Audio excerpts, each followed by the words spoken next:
everyone. Today I'm going to be ranking the fourth albums by thrash metal bands. Same bands that I did a video for their debut albums and their second albums and third albums. So this is now the fourth albums. So I'm going to get this started right away. And number 16 I have Razor. Custom Killing came out in July 1987 on Fringe Products, Canadian label. They recorded this album in St. Jacobs, Ontario at the Wax Works.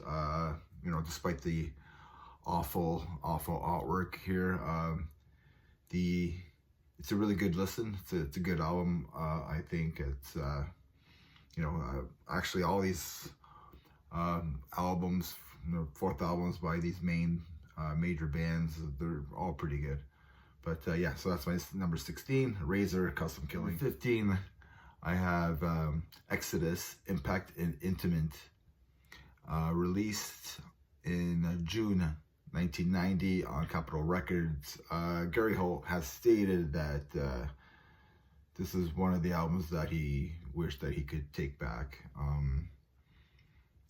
There's some really good riffs on here. The only thing with me is Zetro, the vocalist. I don't know. I don't know if he was going overboard, but it just didn't do it for me on this album. Let's go with 14. I have Artillery, Back, released in 1999 on Die Hard Music. This is a return from the band after they broke up in 1991.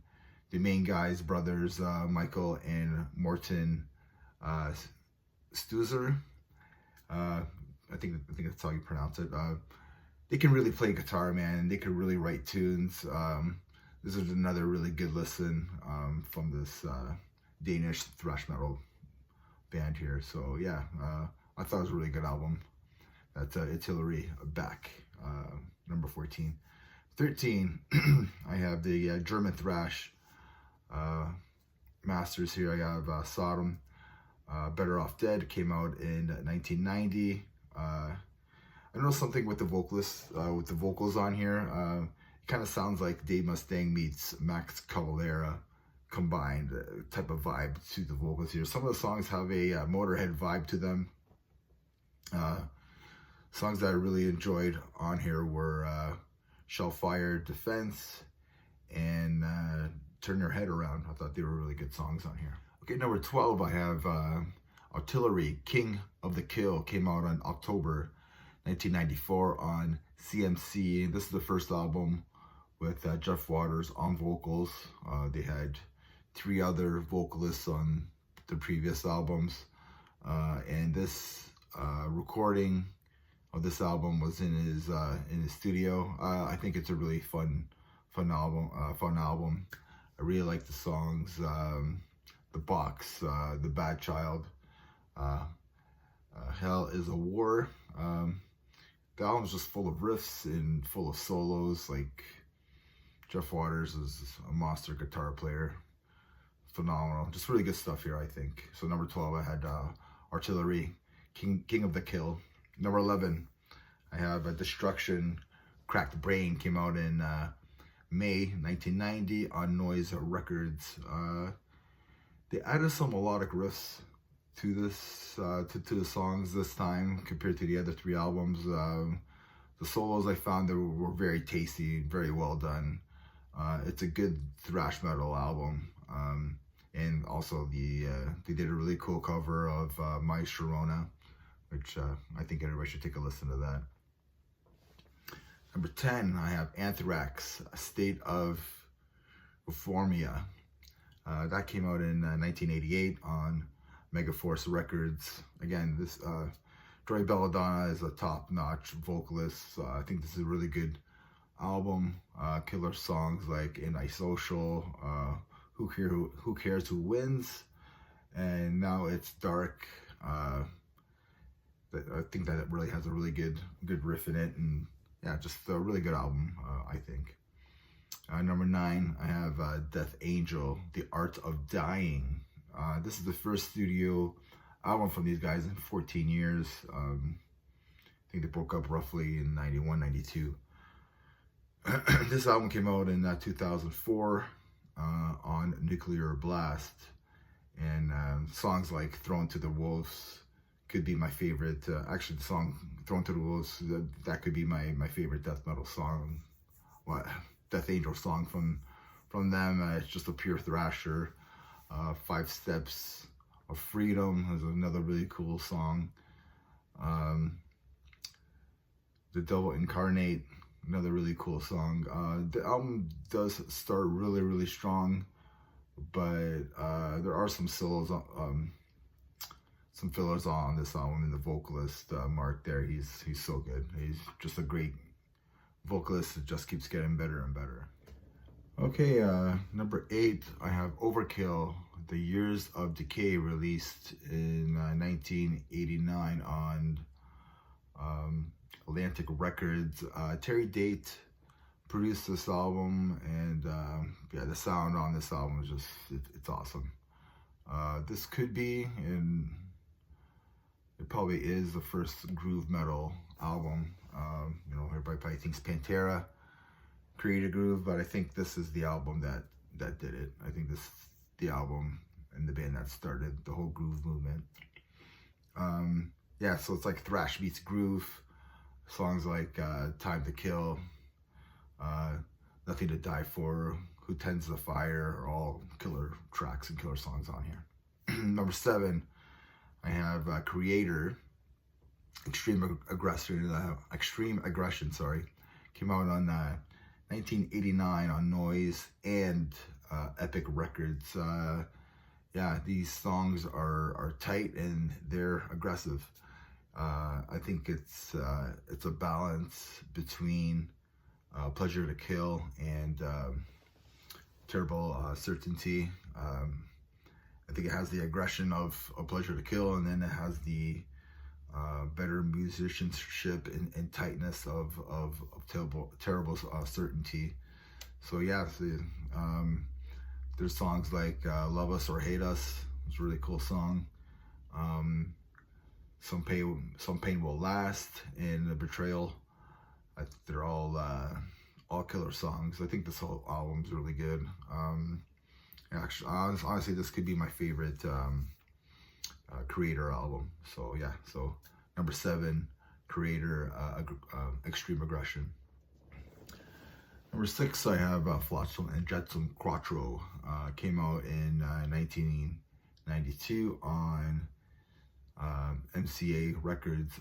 The band added some slower pace to the songs on here, and more singing from Eric. This is just a really good album. I really like the opening track, Natural Enemies, and the track after that, Swatting at Flies, are just really awesome tracks on here. I think the whole album is really good, so please check that out if you haven't. 5, I have Testament, Souls of Black. Came out in 1990 on Atlantic Records. Just a really good thrash album. Amazing band, amazing solos from Alex Skolnick. Yeah, the title track, Souls of Black, is a really awesome track on here. It's just really good album.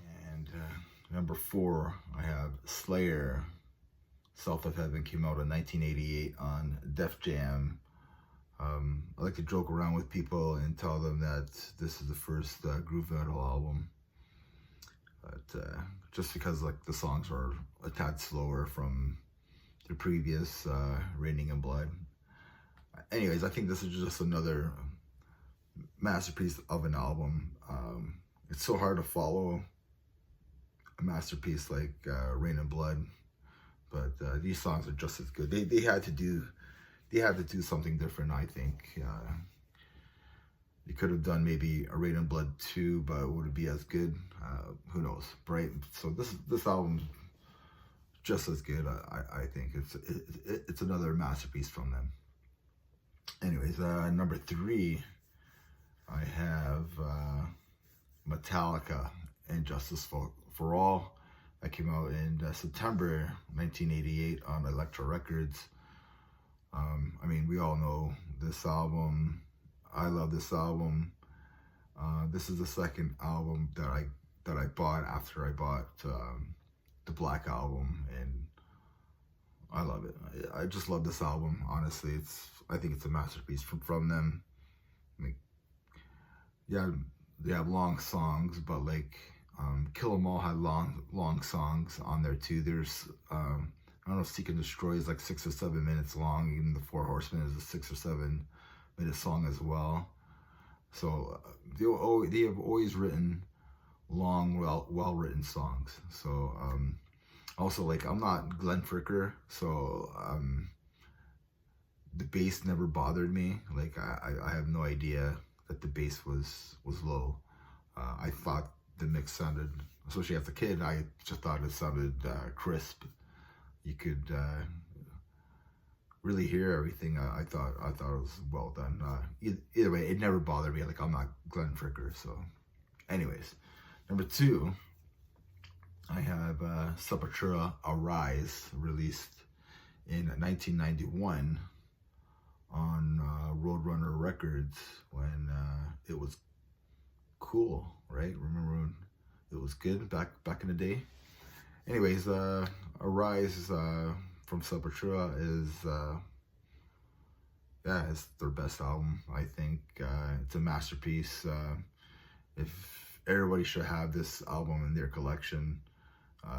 If you don't, go buy this album now. Like go to Amazon.com or whatever. Go to Amazon.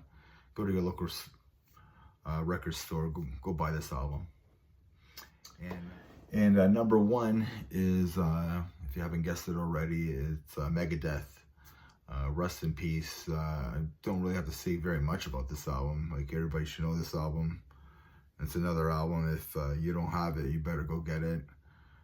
Dave Mustaine finally did it with this awesome lineup of Marty Friedman, the other Dave, and Nick Manza.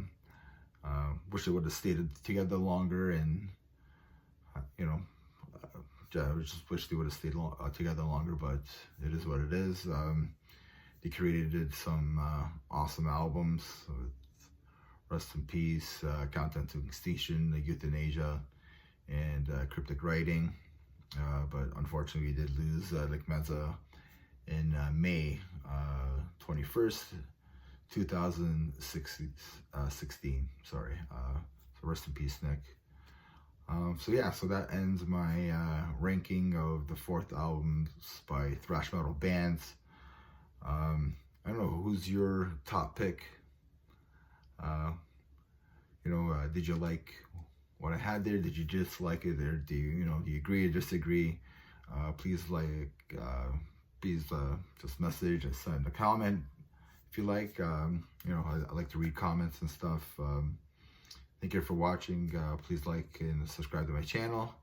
And remember, metal never dies. Cheers, everybody. Have a good one.